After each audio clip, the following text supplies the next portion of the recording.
आज Doubtnut app download करें। Doubtnut पर अपने सभी गणित, रसायन विज्ञान, भौतिक विज्ञान और जीव विज्ञान के डाउट्स का करो सफाया। बस प्रश्न की फोटो खींचो, एक ही प्रश्न को क्रॉप करो और तुरंत वीडियो सोल्यूशन पाओ। अभी डाउनलोड करें। नमस्कार दोस्तों, स्वागत करता हूं आप सभी का। आपका प्रश्न है निम्नलिखित पदों यानी शब्दों का वर्णन कीजिए। यहाँ पर हमसे पूछ रहे क्रॉस एल्डोल संघनन। ठीक है, तो आइए हम अपने प्रश्न के उत्तर को समझते हैं। तो जैसे कि हमें यहाँ दिया है क्रॉस एल्डोल, ठीक है, क्रॉस एल्डोल संघनन। ठीक है, तो ये जो हमारे क्रॉस एल्डोल संघनन है, ये इसके नाम से यहाँ पर पहले तो स्पष्ट हो रहा है क्रॉस शब्द यानी विपरीत। ठीक है, यानी भिन्न भिन्न प्रकार के। ठीक है, और एल्डोल संघनन जब होता है, ठीक, तो ये जो है हमारी क्रॉस एल्डोल संघनन जो है इस प्रकार से परिभाषित होता है कि कार्बोनिल यौगिकों के दो एक समान अणुओं के बीच संघनन न हो कराकर जब अलग अलग अणुओं के बीच संघनन कराया जाए तो उसे मिश्रित या क्रॉस एल्डोल संघनन कहते हैं। ठीक है, तो जैसे कि हम मिश्रित यहाँ पर जो एल्डिहाइड यानी कार्बोनिल के यौगिक यानी कि एल्डिहाइड लेते हैं, तो जैसे कि हम ले लें फॉर्मेल्डिहाइड और एसिटल्डिहाइड।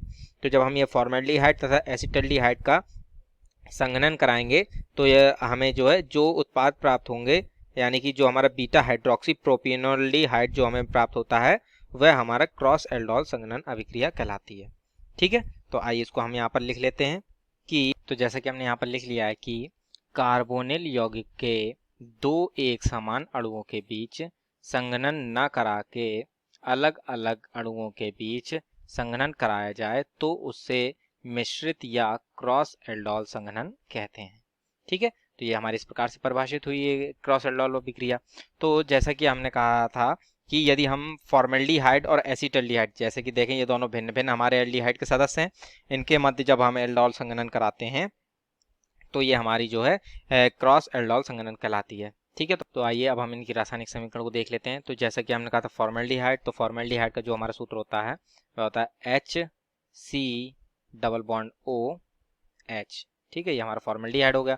और इसकी अभिक्रिया जो है हम यहाँ पर एसिटल्डिहाइड से करा रहे हैं जिसका सूत्र होता है CH3। ठीक है, तो ये हमारा CH3 हो गया। तो हम इसको जो है इस प्रकार से लिख रहे हैं ताकि हमें उत्पाद किस प्रकार बनेगा समझ में आ जाए। CH3 C double bond OH यानी CH3CHO इसका जो सूत्र होता है। ठीक है, ये हमारा है एसिटल्डिहाइड। ठीक है, और ये हमारा है फॉर्मेल्डिहाइड। ठीक है, तो ये हमारा फॉर्मेल्डिहाइड है। तो इसमें क्या होता है कि जो फॉर्मेल्डिहाइड का जो ये ऑक्सीजन होता है और ये हमारा एसिटल्डिहाइड का हाइड्रोजन होता है, ये आपस में योग करके जो है वह OH समूह बना लेते हैं यानी एक OH का निर्माण करते हैं। ठीक है, अर्थात एसिटल्डिहाइड से जुड़े जितने भी हाइड्रोजन होते हैं ये हमारे इस क्रिया को प्रदर्शित कर सकते हैं।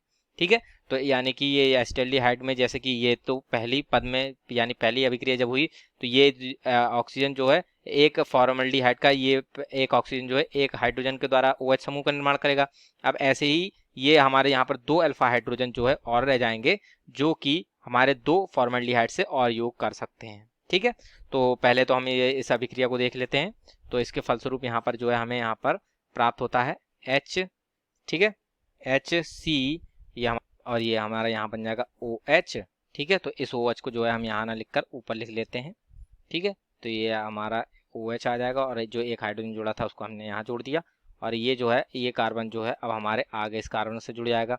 यहाँ पर हमारा CH2 C double bond OH हमें प्राप्त होगा। ठीक है, तो ये हमें यहाँ पर प्राप्त हो गया। तो इसे हम बोलते हैं बीटा हाइड्रोक्सी प्रोपियोनल्डिहाइड। ठीक है, बीटा हाइड्रोक्सी। ठीक है, चूंकि जो है क्रियात्मक समूह से पहला कार्बन लगा हो तो वो अल्फा होता है और द्वितीय कार्बन से लगा हुआ जो दूसरा कार्बन होता है वो बीटा कहलाता है और दूसरे कार्बन से हमारा अल्कोहल जुड़ा है तो इसे हम बोलेंगे बीटा हाइड्रोक्सी प्रोपियोनल्डिहाइड। ठीक है, चूंकि इसमें 3 कार्बन है प्रोपियोनल्डिहाइड नेल्डिहाइड। ठीक है, तो इस प्रकार से हमें पहले चरण में ये प्राप्त होता है और जैसा कि हमने बताया इसमें 2 हाइड्रोजन और हैं अतः ये हमारे 2 फॉर्मेल्डिहाइड के साथ और अभिक्रिया कर सकता है। तो ये ठीक है, तो ये जो हमारा बीटा हाइड्रोक्सी प्रोपियोनल्डिहाइड बना है तो इसी की हम 2 फॉर्मेल्डिहाइड से और अभिक्रिया करा देते हैं। तो इसको जो है हम यहाँ पर इस प्रकार से लिख सकते हैं CH2OH। ठीक है, CH2OH CH2CHO इसकी अभिक्रिया हमने 2 फॉर्मेल्डिहाइड यानी HCHO के साथ कराई। ठीक है, तो ठीक इसी प्रकार से ये जो है हमारे यहाँ ये जो अल्फा हाइड्रोजन है ये यहाँ से प्रतिस्थापित होते जाएंगे। फॉर्मेल्डिहाइड है यानी HCHO, यानी इसको हम कर सकते हैं CH2OH, ये हमारा मिल जाएगा। यहाँ से एक हाइड्रोजन जो है वह इस फॉर्मेल्डिहाइड के साथ संयोग करेगा, CH2OH में बनाकर यहाँ पर जुड़ जाएगा। ठीक है, तो इसके फलस्वरूप हमें यहाँ पर प्राप्त होता है CH2OH। ठीक है, और ये हमारा यहाँ पर बचेगा ये कार्बन, और इसके दोनों हाइड्रोजन जब यहाँ से चले जाएंगे तो ये हमारा बचेगा CH2OH, और ये हमारा बचेगा CH2OH।